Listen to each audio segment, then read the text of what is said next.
Few Australians have held the nation's attention over such an extended period. Peter Brock first caught our eye back in the late 60s, driving an Austin A30 powered by a mighty V8. This was to launch a career that no other Australian racer can match. From the time the sport's most professional team manager, Harry Firth, took Colin Bond and Peter Brock to Bathurst in the sensational Holden Tirana, the mould was cast.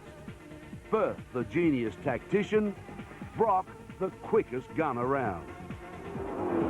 He had an insatiable appetite to race cars, any sort of cars. He took to the rough terrain of motocross, and instantly this arena soon became another Brock backyard. Growing up on a farm allowed Peter Brock to experiment with a marriage of engine and chassis. From these humble beginnings, Brock went on to race open-wheelers. He stunned the Round Australia rally experts by entering this very specialised event. Many thought this time Peter Perfect's bubble would burst, but they underestimated the man's extraordinary talent. Brock won the Round the Country event at a canter, leaving those so-called experts eating his dust. 9 times he has conquered the toughest mountain in motorsports, Mount Panorama at Bathurst. 9 times he's been king of the hill. Peter Brock, in many ways, is a royal member of Aussie sports. In Melbourne, he was crowned their Moomba King. His face has graced our television sets over many years. Peter Perfect is also a very good salesman. They're designed to spring up any time. And here at Calder Raceway, the first such sportsman to have a Group A meeting called in his honour, we welcome you to the Peter Brock Classic.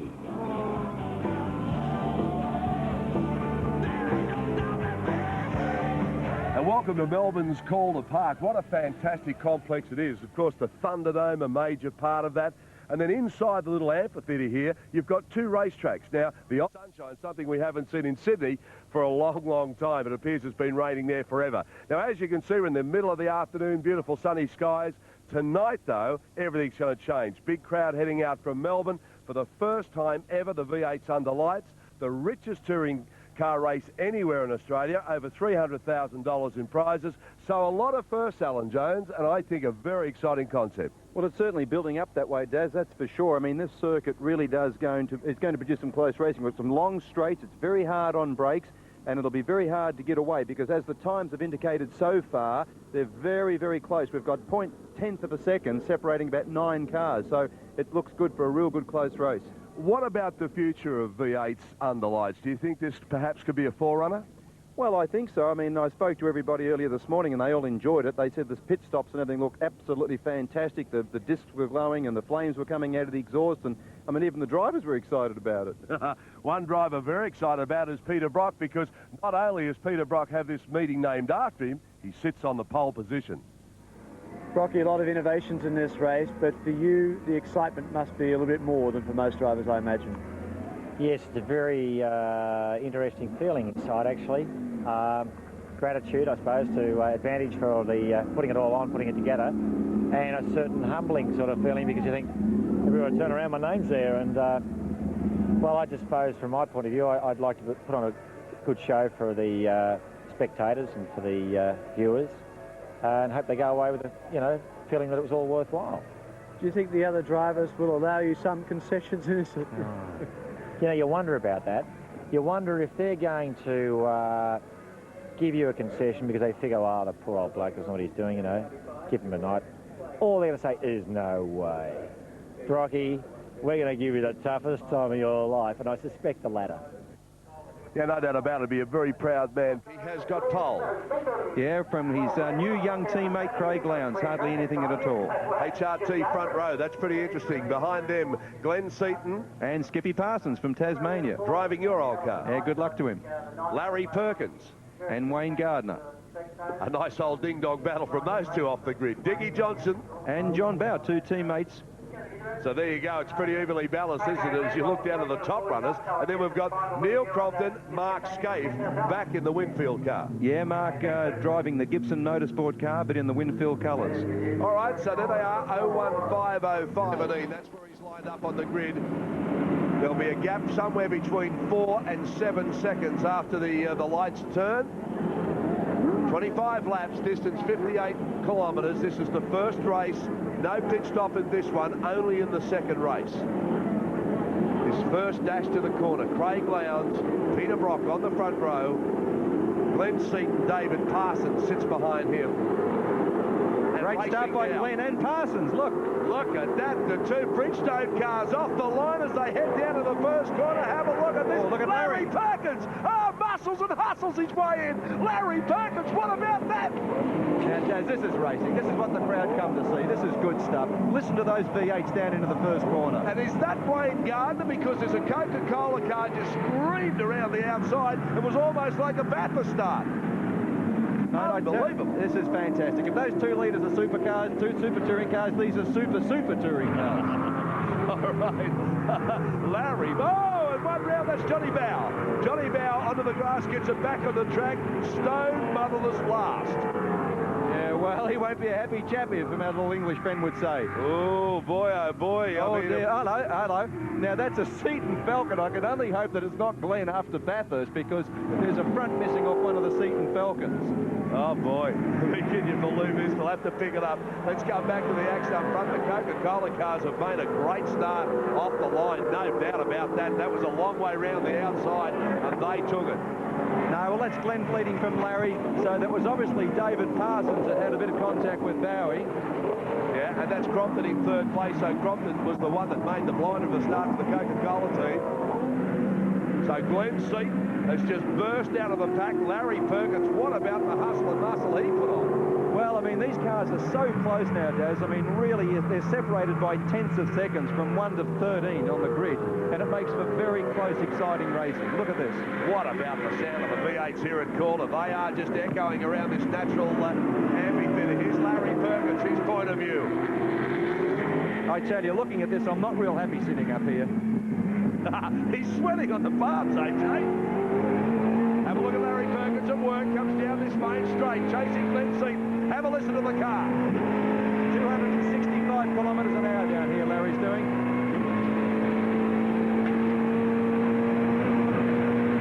Into those bumps, you can see him juggle around under brakes. Quite bumpy into the braking area here. This corner really does tighten up on you. A little bit of a squirt. Here, then onto the brakes again. Into this little right-hander, keep it in nice and tight because he's got a left-hander immediately after it. Now you'll see the rise of the hill. He'll change before it. Yep, just before it. Then down into a very tricky little, well, that's actually flat chicane. Now this is the tricky right-hander because you're no sooner through the right-hander, you have to keep it very tight and deep because you're into a left-hander, but on the outside of the left-hander, on the right-hand side, there's another curve. You'll be able to see it in a minute on the right. There it is right there. And now you straight line it up onto the brakes, into this right-hander. Very important indeed, because how cleanly you come off here dictates your terminal speed down the straight. Well, there you go. AJ riding with Larry Perkins. Wasn't that a lap? Neil Crompton still sits up in third place. Good for him. Long way to go yet, though. But Glenn Seton showing a clean pair of heels of the Bridgestone Falcon. Oh, dearie me. Someone really locked it up there off the young track. Wayne. Oh, it's Wayne Gardner. Wayne Gardner. Well, he's going to spin it. He's going to spin it. Hasn't finished yet, and the field still to come through. It is Crompton. I was right the first time. My apologies, Daz. Neil Crompton with a big loose and a big loop, and nobody hit him. Charles Stewart, pit side. Plenty happening here. What about down there? Oh, yes. Well, unfortunately, Mark Scape, very early exit from the race. What happened? Well, it was the first corner smash-up derby routine. There was we were all going to win at the first corner, and I got hit at the back. Then I run into the back of John Bow. At the next corner, someone spun Skippy Parsons, and we run into him too. But that's how it is. That's the game. No problem. Will you be back for the next one? Absolutely. Thanks very much.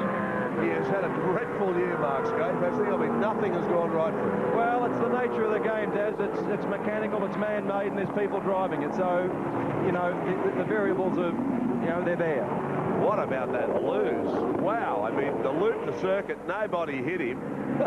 Neil Crompton with a wild rider right on the wild side. Seton doing a terrific job. Larry Perkins holding at bay, and up now there's a bit of action behind. Let's have a look here because we've got Wayne Gardner, we've got Dickie Johnson, and is that Brock? Yeah, that would be Brock. Yeah, it's Brock in front of Crick, Romano, Larkham, Reed and Lowndes down in 10th place. All right, so it's Seton, Perkins, Gardner. They're the top three. Johnson, Brock, Crick, Romano, Larkham. So better result for him so far. Reed and Lowndes way back out of it. So obviously that first corner shuffle, he lost out badly there because he went off the front row. Now this is going to be interesting. Look, they're coming onto the main straight. Dick's well placed here to get a good tow from Wayne. Rocky's just a little bit far back, but those Holden Dealer team cars have got plenty of grunt. So Dick now is fairly well placed. I wouldn't be at all surprised to see him come out under brakes. All right, so follows Wayne Gardner down into the braking area, sits in behind him. Gardner's been locking brakes up all round the circuit. This is from Brock's point of view now, looking out the windscreen of Peter Brock's car. That's Johnson in front of him. I love to hear these things work. Just have a listen to these engines work.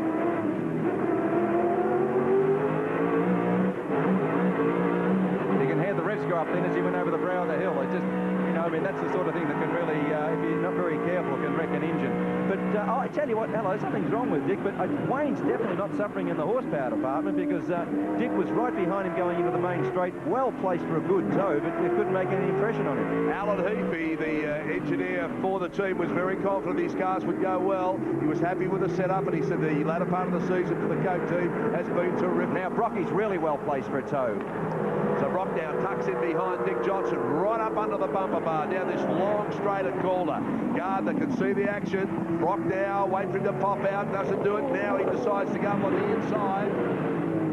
Well, you talk about parity. I mean, you couldn't get anything closer than this. I mean, really, nobody's got the legs on anybody else. I can't see any real big disadvantage or advantage over Holden Falcon here. And about a pretty even battle, isn't it? And as Brock now makes his way up over the brow, in behind the Johnson. Gardner doing a pretty good job hanging on. Up front, of course, it's still Seton, Perkins. There's a top go. two. Rocky pulling out to have a look. He won't do it on the outside, of course. But what he may be doing there is placing his car on the wrong side, and then if Dick did hold it in too tight, he would then be on the right side for the next one. Gardner very quick through that part of the circuit. He is, yeah. He gets the power down very, very well indeed. So Wayne Gardner doing a mighty job in third place. Seton and Perkins still out in front. This is the main interest here. Johnson and his old rival, his arch rival, Peter Brock, sits right in behind him. Down this long straight, comes out, has a little look up the inside. I think he's going to do it from there, though. Let's see under brakes now. What he might do is hold it out wide, and then he'll bring it in tight to get a better exit off it. And then, see what I mean? And then he may just have decided to put it in on the right-hand side if he would have got a better run off it. Yeah, it's a pretty wild ride and a long ride from that way long looping corner there. They go out wide, try and tuck it in. Didn't really work, but still, Johnson knows he's there. He's hassling him every second of this race. And Peter's playing a bit of a psyching game. He's moving left, right, and he's just hassling Dick in the mirror, but Dick's an old campaigner. He won't be put off by that. He'll know that he's there, and he can say, Peter, move around as much as you like, but I'm doing my own thing. Yeah, won't worry him a bit. Well, there's the gap now. 1, 2, back to Gardner in 3. Then you've got 4 and 5. That's the battle going on between Johnson and Peter Brock. Again, Brocky sits in. Let's see what he does this time. He's gone twice to the outside.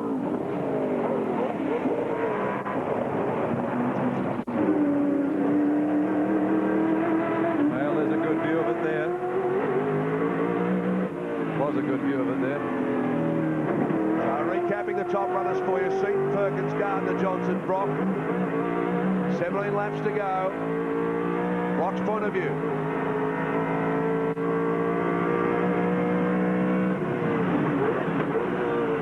I don't care what anybody says, these things just sound the business. And how good are they going to look later on when we see those flames contrasting against the night? I mean, it's going to be unbelievable. And in the meantime, Len Seton just is running away. He's actually set a new lap record on lap 5 with a 57.0643, so he's not hanging around at all. No surprise packets of people who were predicting Glenn to have a big race here. They reckon the car was right, he was right. David Parsons got tangled up early in the race after making a very good start. Look at this. Brock gets up on the inside, Dick comes over and covers there. So these two now having a fierce scrap. All that's doing is helping Wayne Gardner. He's pretty happy just to be in front of these two. Yeah, well, I mean, any racing driver seeing this going on in his rear view mirror, it's basically music, because he knows that they'll be holding each other up. They're not taking the optimum line while they're doing this, and of course he can, and in theory he'll just drive away. So the interesting struggle here as Brock has a look from another angle. Looks like somebody's been off there. Did you see all the debris, all the grass over the track? Yes, I did. Johnson, Brock. How many times have these two fought it out? Unbelievable battle going on. Now look at Brocky. He's right behind him now. I mean, he's very, very close indeed.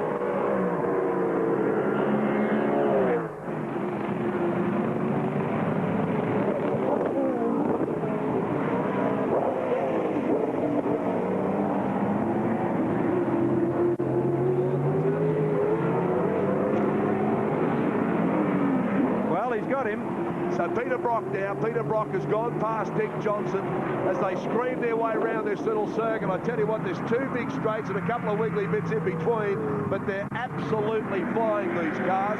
I'll recap the positions for you because Seton and Perkins, they've cleared out. Gardner, Johnson, Brock. Larry Perkins not making a lot of impression at this stage on Glenn Seton. He's done a terrific job.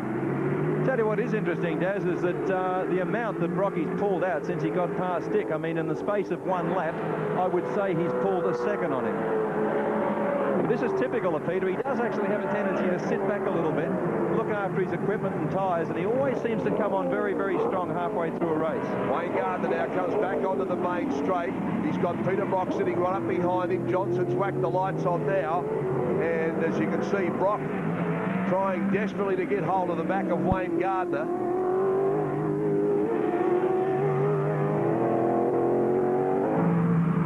And Glenn Seton, of course, still in the lead and doing a great job in front of Larry Perkins. There's not too much in that. However, tyres will come into play. Only 3 sets allowed to be used over the weekend. Of course, if you made the wrong choice here, Alan, with such a hot day, it will start to pay dividends at the wrong end of this race. Oh, absolutely. I mean, these things are fairly hard on tyres at the best of time. And actually, I think Brocky might be right on the tail of Gardner now. But they are hard on tyres, and if you... well, he's not right on his tail, but he's not that far behind. But no, they are hard on tyres. You really have to drive these cars with tyre conservation very much in mind. We get a photo now from Glenn Seton. All right, let's have a look through Glenn Seton's eyes as he starts to move up into the traffic. That looks like Crick up ahead of him. Yes, it is. So Glenn Seton, he made a fantastic start off the line, just barged his way through, and really, he just showed everyone a clean pair of heels. Crick does the right thing to get out of the way. This is a testing part of the track here. Watch this from that side to this side. Another change in direction. Quick look in the mirror. Round he comes again. And back onto the main straight. And AJ, you've got to get that right, haven't you? Yes, you do. And Glenn was on the power nice and early then. It's really important. If you can get on the power early there, it does make a difference of 1 or 2 or 3 Ks down the straight. And that's very important. Lights ablaze here as the sun dips down at Calder Park. This is the first race for the V8s. They'll be under lights the next time they come around. A big puff of smoke as he locks them up. Yeah, that's just a little bit of protest from the tyres. You can see those flames coming out now. They're going to get bigger and brighter as the night progresses. But Glenn so far is doing everything just 100% right. When he's on song, by gee, he's good, isn't he? Look, you know, Glenn's probably the best touring car driver in Australia. He's articulate, he sets the car up, he's an excellent engineer, and a very hard man to beat on his day. All right, Glenn Seton leads here the first time the big V8s have been at Calder since 1987. We'll take a break, come back, stay with us.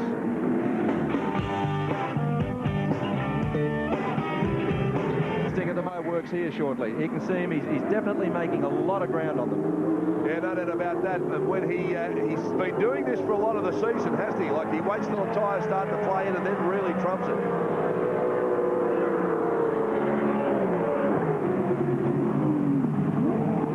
Now, it's old Bowie coming through with his lights on. He'll have the eyes on. He won't be very happy about that first lap incident. You can see the shunt on the back right-hand rear of his car. So he'll be driving with a man with a mission. Yeah, Neil Crompton too. He had that big spin that everybody avoided. He went up onto the grass and then he lost it again and did a 360 in the middle of the corner. So it's been a good fight back from him as well. Yeah, and you can see on the back left-hand side of his door, he's got a pretty big sort of a large dent right in there. So someone's given him a major tap. Johnny Bower, he's certainly had his turns and going round and round and round throughout the season, but what a season he's had. Gee whiz, he has been so strong. Yeah, I mean, you know, I gave Glenn Seton a big praise, and obviously right up there alongside him, you've got to put John Bowe, because he's got the runs on the board, and, you know, John driving prowess, and he was a great open-wheeler driver too. I mean, you know, John would have to be, I'd say, obviously in the top 3 touring car drivers of the world, I would say. Back with Glenn Seton now, out in front and doing a fine job. I mean, you can almost see the look in his eyes there as he comes up into the corner. Total concentration, traffic coming into play. These big cars around that tight part of the circuit, you really got to try and get the traffic just where you want them. Well, that's exactly right. If you can get into a car and get beside him or in front of him before you go into the corner, and then hopefully place in between you and the guy behind you, you can literally gain a second, 2 seconds for nothing.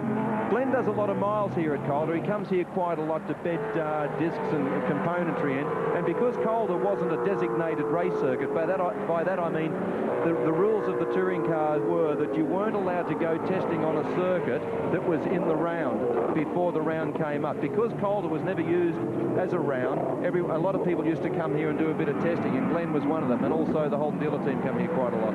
Yeah, so they know all of the little bumps and humps, and there's plenty of them around here. Peter Brock, you're looking at now, still running up into 3rd place. Seton, Perkins, Brock, Gardner, Johnson, they're the top runners. Brock, what a weekend for him. You know, he's driving in the Oz cars, he's driving in the V8s, the meeting named after him. A marvellous, marvellous time for him to remember for the rest of his life. Oh, and deservedly so. I mean, he's an icon in Australian motorsport. Peter Brock's probably the best-known racing driver in this country, without a doubt. And, you know, he's a great sportsman too. I mean, you very rarely see Brocky hop out of the car and whine and groan and carry on. He normally cops it on the chin and has always got a reasonable, you know, word to say about most people. There's the gap between 1st and 2nd. Glenn Seton, the blue car there, the Bridgestone car. If you look back, you'll see the Castrol car of Larry Perkins. So there's not that much in this. Larry Perkins has closed up considerably. He has indeed. He's dragged a couple of seconds off Glenn. Now, this could be very interesting. There he is, Larry, Lightning Larry, or Larrikin, whatever you want to call him. He's a great character. Bathurst winner, of course, this year, and wasn't that a popular win? And he's clawing his way back into this race. Well, yeah, I mean, he's made it a bit of a habit of late to come from behind. He won a race over at Wanneroo in Perth a couple of weeks ago, and he won that from a little way back down in the field as well. So, not a bad habit to get into, I suppose. It's a very quick car. I don't think Larry ever suffers any grunt. Oh dear, here we go. Now that's Wayne this time. So Wayne has the spin. He won't be very happy about that because he was sitting well positioned, but he's off the track and thrown any chance way of a decent finish now. Look at the field pouring through. How dicey is that? Here's Larry Perkins still throwing the Holden around. You can just see the cars starting to move around a little bit more now than what they were at the beginning of the race. And that's probably the tyres just starting to wear down a bit and get a bit of heat into them. And they're not as fresh and not as nice to drive on as what they were 10 laps ago. Whoops, Larry's through that flat-out chicane. Here we go. Locking him up under brakes. This is Wayne Gardner, replay. Oops, yeah, he's just gone in there too hot. Locked up the front left. Continued on with the mission of going through the corner and the back let go on him. They've both had big spins, the Coke boys. Be an interesting debrief on the Coca-Cola trailer later. So Larry Perkins winds his way yet again onto this main straight, and as he makes his way down in behind Glenn Seton, his only chance, although you do have a couple of places here you can pass, really under brakes down the end of the main straight is the big go. Yeah, that's the probably favourite place, and also under brakes for the right-hander at the end of the back straight. But we get really good views from the in-car camera here as we watch Larry at work. A little bit of a correction there as he feeds the power on into this next right-hander. Great camera shot there from the sill. Hear that engine rev as he goes over the brow of the hill, down through this flat-out little chicane, and now down into the right-hander, which is probably the second favourite place to pass here, I would say. You see him just kiss the curve here. Isn't that a good shot? Now you'll see the curve on the right-hand side that I was telling you about. There it is, just there. You've got to be careful that the car doesn't drift too wide coming out of the left-hander, because if you do hit that curve, it'll really really upset the car big time. Now he's got to get a toe past Finnegan. That's Terry Finnegan in front of him. He's got to get past him and get him out of the way before the right-hander at the end of the straight. Yeah, Terry Finnegan, he doesn't want to have any more time with because it's just holding him up. Now he goes past him, down on the inside, under brakes, and we'll see the gap now between he and Seton. See how much he's lost there because he did lose out in that trap. He just couldn't get around Finnegan where he wanted to. He had to follow him right over the brow of the hill and through those twisty bits. And Seton, Perkins, Brock, Johnson, Lowndes now, gee whiz, he's come back in a contention. He has, yeah. He was way down, but he's coming through the field really well. In fact, he's lapping at a 57.7, and at the moment, that's the fastest car on the track, except for Brocky, who's done a 57.8. So the two Holden Dealer team cars are the two quickest cars on the circuit at the moment. Perkins again through the traffic, going the best way he can because he's running into the worst places he could possibly run into them. Now he's clear. Back onto the straight. Let's have a look where Glenn Seton is. See, it's not that bad, the gap. No, he may have just lost a little bit, just visually. Yeah, there you are. I think he probably has lost, I don't know, about 4 car lengths.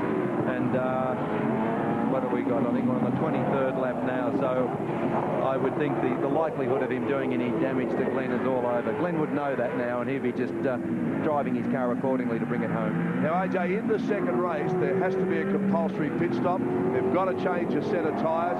That's going to make it really interesting. Of course, under lights, to see these things the other night with flame belching out of them, the disc brakes going, it really was quite a sight. Well, it's going to make it interesting for the Holden Dealer team because they've got the wood on everybody in the pit stop department. They're about 4 or 5 seconds quicker. So if I was a Holden Dealer team driver, I'd be saying, come on the second race. I think there might have been a bit of team practicing going on today. Again, right into Larry Perkins. Terrific shot off the sill here. Just watch that correction. Yeah. Fantastic. That's really nice, isn't it? Look at that front right-hand wheel as he's making little corrections all the time as he feeds the power on. Yeah, working the wheel, and you see the wheel working on the road there. It is really nice and a good shot. You get to appreciate how much these things move around. They move around a lot more than what you think. I mean, when you're in the car, you forever make... You watch that front right-hand wheel now, look. Look at that, off the ground, and just making little corrections all the time. Great shot, this. Just clips the curve. Now you'll hear the engine going over the brow. Down through this flat chicane again. Hard onto the brakes, second gear, into this right-hander. On it, then off it. Now on it again. This is great stuff.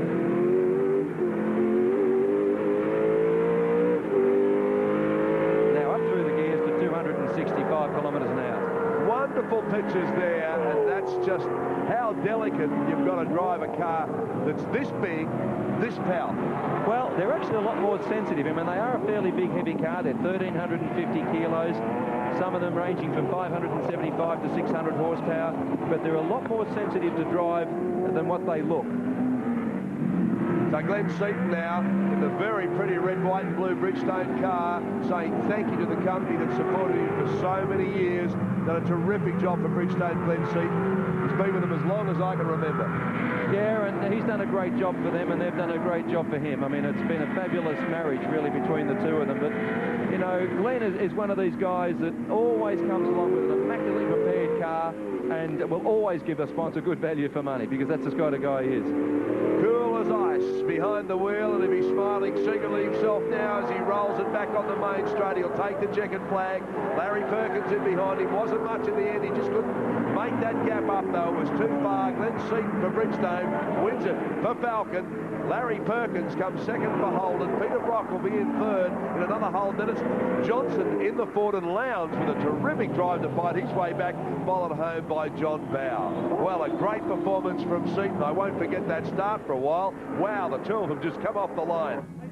Recapping the results of race one of the 5 leaders, let me tell you, 19 cars of 22 under the old race record. Glenn Seton first, Larry Perkins second, Peter Brock was third, Dick Johnson fourth, Craig Lowndes, big charge at the end to get fifth.